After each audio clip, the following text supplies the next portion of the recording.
kulanti wacan mar kale ku soo dhawaada sheekada mulkiilaha qaranka. sheekadan waxaan qoray wariye Maahir Jaamac Aadam waxaana codeynaya oo aqrinaya anigoo ah Ciise Maxamuud Ciise.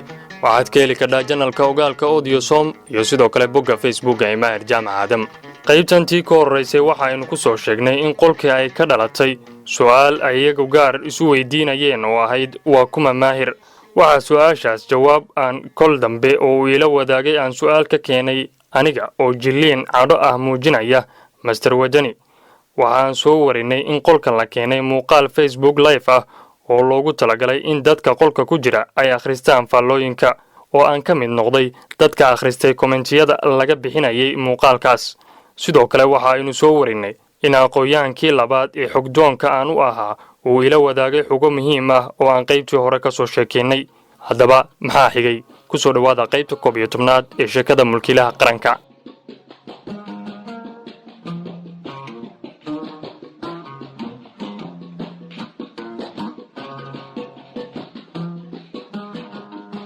muuqaalkii aan horey u soo sheegay in ninka dhalinyarada ah dhex keenay kooxda ahmiyaduna ahayd in la wada akhristo faallooyinka ama aragtiyada dugaagaysan ee ay dhalinyaro badan oo Soomaaliyeed ay isku dhaafsanayaan ayaa ahaa mid lagu weerarayo qabaa'ilka ay ka soo jeedaan labadii madaxweyne ee soo hogaaminaya dalka intii u dhaxaysay 2009 ilaa 2017.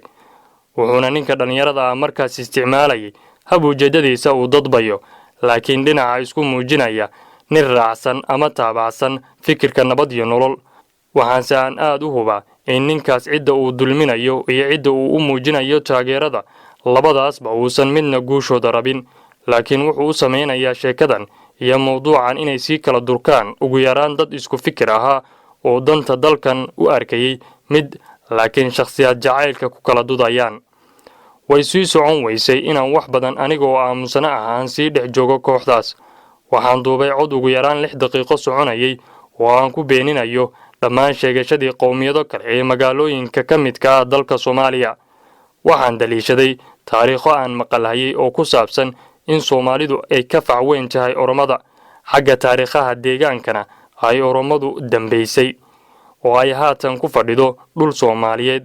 hadalkaygaas haba ahaado jidbo, laakiin waxaan helay fursad la igula doodo oo ay soo baxaan rag badan oo naqdinaya fikirkayga, kuwaas oo aan isku si wada naqaan dhammaan qabaa'ilka Soomaalida, deegaanadooda iyo hoggaan dhaqameedyadooda.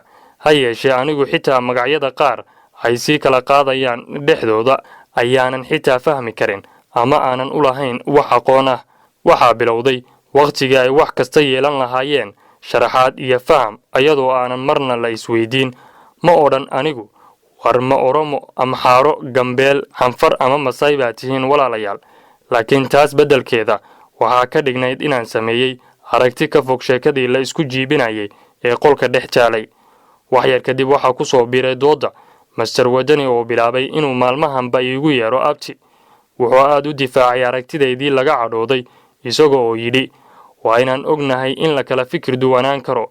fikirka Maahir uu yidhi waxaan kala kulmi karnaa bannaanka ama dad kala duwan si public ah, marka maxanaaq iyo hala saaro ayaa soconaysa markaas. hadalkaas ayagana indhaha ayuu u furay, anna waddo ayuu ii furay. waxaan saacado kadib awood u yeeshay inaan isla kooxda dhexdeeda ka magacaabo shakhsiyaadka marka ay sida guud muuqaallo nagu soo duubayaan baraha bulshada ah wadaniyiin jecel dalkooda iyo dadkooda Soomaaliyeed oo difaaca afkaarta dawliga ah. marka ay ka soo hadlayaan gudaha kooxdanna kala iibiya Soomaalida oo ku wiirsada foolxumada ay u horseedeen shacabka aan baraarugsanayn ee Soomaaliyeed.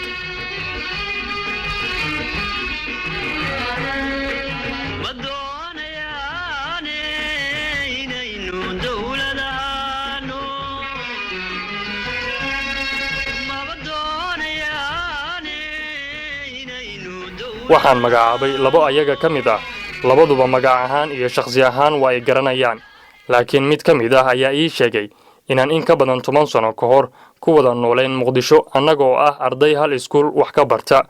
ma xaqiijin karo hadalkiisa mana hayo xasuustiisa shakhsi ahaan, laakiin waxaan rumaystay markii uu ii sheegay tilmaamo waqtiga iyo goobta waxbarashada. sidoo kale waxa uu ii magacaabay qaar badan oo ka mid ah ardaydii aan wax soo wada barannay oo qaar badan ay haatan yihiin wariyaal ka caan ah dalka. laga yaabay inay qaarkood aqoonsan lahaayeen shakhsiga haddaan ku magacaabo halkan, laakiin siyaasadda qoraataxanahayga sidaa kuma jirto. waa suuragal inaad heshaan dhammaan shakhsiyaadkan marka aan ku simo daabacadda rasmiga ah ee qisadan.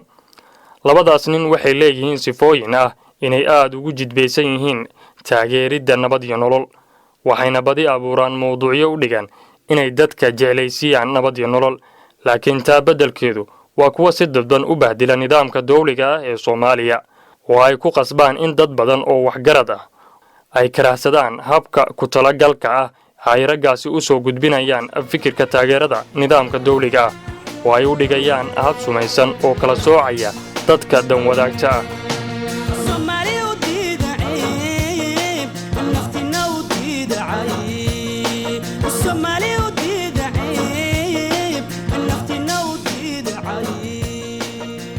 waxaan salaan qaas ah kadib labadoodaba su'aalay, saaxiibayaal, ma waxaa jira dad isticmaala magacyadiina oo baraha bulshada ka sheega wax ka duwan waxa aad hadda marka aad halkan joogtaan aad soo gudbisaan? su'aashaydaas labaduba sida aan u rabay ayay u fahmeen. waxay ku soo jawaabeen codod duuban, wuxuuna midkood ku dheeraaday inuu aniga wax badan oo wanaag aan leeyahay iyo kuwa uu igu darayba halkaas ka sheego, ilaa uu gaarsiiyey in sifooyinka uu iga bixiyey ay qaar shaki qaadaan kooxdii oo isweydiiyaan, dabcan sidee nin noocaas ah talo ula wadaagtaan, waayo maba ahan dadkii loo sameeyey inay halkan ka shidaal qaataan. ninna kama helin jawaab sax ah, laakiin way fahmeen hadafkayga. habeen kadib waxaa si qaas ah ila soo xidhiidhay nin labadooda ka mid ah, gaar ahaan ninkii ii sheegtay inaan iskuul wadaag ahayn. wuxuu isku dayey inuu madasha iga dhigo meel macquul ah, waan ka aqbalay, waana la qaatay aragtidiisa, laakiin waxaan idhi, dee saaxiib, meesha aan rag iska badan ku yeelannay adminka kooxda adigaba waad ka mid tahay ee igu soo dar anna.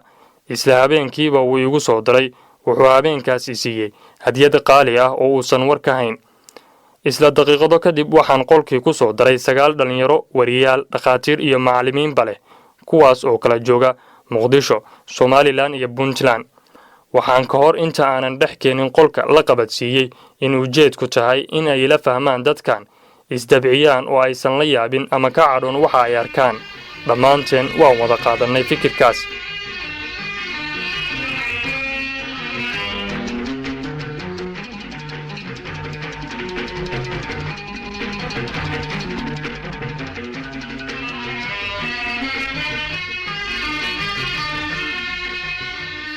waxaan wajahnay sidaan wax uga yeelan lahayn qolka aqoon-yahanka Soomaali Abow.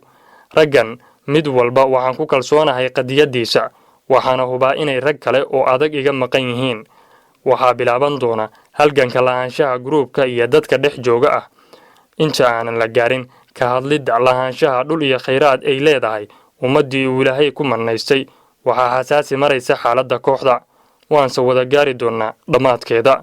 dhinaca kale, waxaan xidhiidh la sameeyey siyaasigii qaybta ka ahaa qisadan.